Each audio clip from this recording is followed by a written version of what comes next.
Salut à toi, c'est Yasmina de Lobo Loco Tattoo. Je te souhaite la bienvenue sur ma page Patreon. Pour ce premier podcast, je voulais me présenter tout simplement pour que tu puisses savoir à qui tu as affaire. Donc moi, c'est Yasmina, j'ai 26 ans. Ça fait plus d'un an que je travaille sur le projet de l'ouverture de mon salon de tatouage.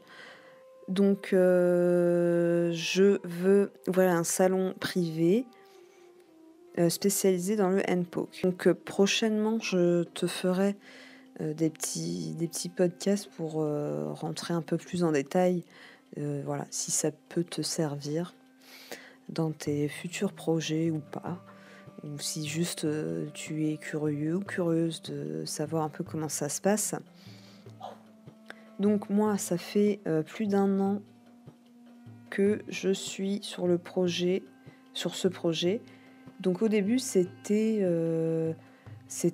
très vague. Au début, en fait, heu, je voulais ouvrir mon entreprise. Une entreprise de quoi?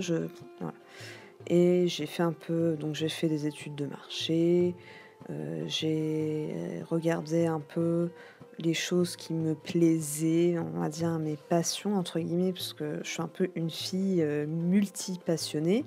J'aime faire plein de choses, je veux tout faire en même temps et voilà. Donc je me suis penchée sur le tatouage. Alors, le tatouage, j'étais pas du tout dedans. Le premier tatouage, je t'en parlerai, c'est à ce moment-là, en fait, que tout a commencé, on va dire ça comme ça.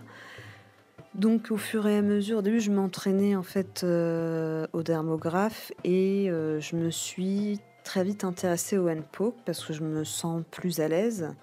Donc est-ce que, j'ai pas les bonnes machines? Je sais pas. En tout cas, je me sens plus à l'aise, avec la technique du handpoke. Donc voilà, ce que les prévisions des prochains podcasts, j'aimerais te parler donc du tatouage, de la technique, du handpoke. J'aimerais te parler, de mon parcours, de mon évolution, où j'en suis dans la création de mon entreprise. Ça peut te servir, si je peux te donner des informations sur les statuts juridiques et cetera, ça serait cool. Et en plus, dernièrement, j'ai appris un truc qui est vachement sympa, mais ça, je t'en parlerai. Et c'est un statut, en fait, où tu prends vraiment pas de risques, pas trop de risques en tout cas. Mais ça, je t'en parlerai plus tard parce que, j'ai besoin d'avoir encore plus d'informations sur ça. Et peut-être que je me pencherai sur ça, je sais pas encore. Enfin bref, on verra ça plus tard. Et j'aimerais te parler aussi un petit peu de dessin, de créativité, comment, développer son style. Parce que je trouve que c'est important pour un tatoueur d'avoir son propre style. Et alors c'est sûr, il y a des tatoueurs qui font que de la copie. Alors il y en a des très, très bons. Vraiment, c'est des choses que je pourrais même pas faire, quoi.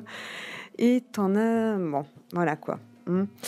Mais je trouve ça important, même si tu fais de la copie, je trouve ça important d'avoir quand même son style, puisque même si tu fais de la copie, tu peux quand même ajouter ta petite, touche personnelle, enfin ton petit, comment dire? Le petit truc quoi qui te différencie et le petit truc où on va se dire: «Tiens, c'est lui ou c'est elle quoi, c'est sûr, c'est son style et tout», voilà. C'est quand même, une œuvre d'art, enfin, je veux dire, c'est quand même, quelque chose que la personne va porter, à vie et même jusqu'à sa mort. Elle va partir avec, quoi. C'est quand même quelque chose de très important. Donc je trouve que, il faut beaucoup travailler sur ça, sur le dessin. Je trouve que c'est le plus important dans le tatouage.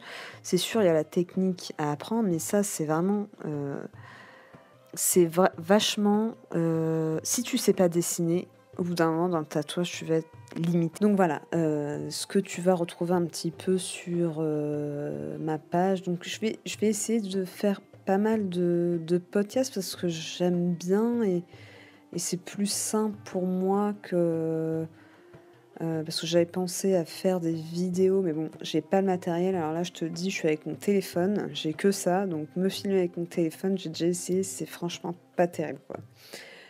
Donc voilà. Et bah, écoute, si tu as des questions, si tu as des suggestions, si tu as envie de donner ton avis, vas-y, lâche-toi, c'est voilà. Si tu as des critiques, si tu as, voilà. Je suis ouverte à tout, je suis transparente, il y a pas de souci sur ça. Donc, bah, écoute, je te dis à très vite pour un prochain épisode. Salut!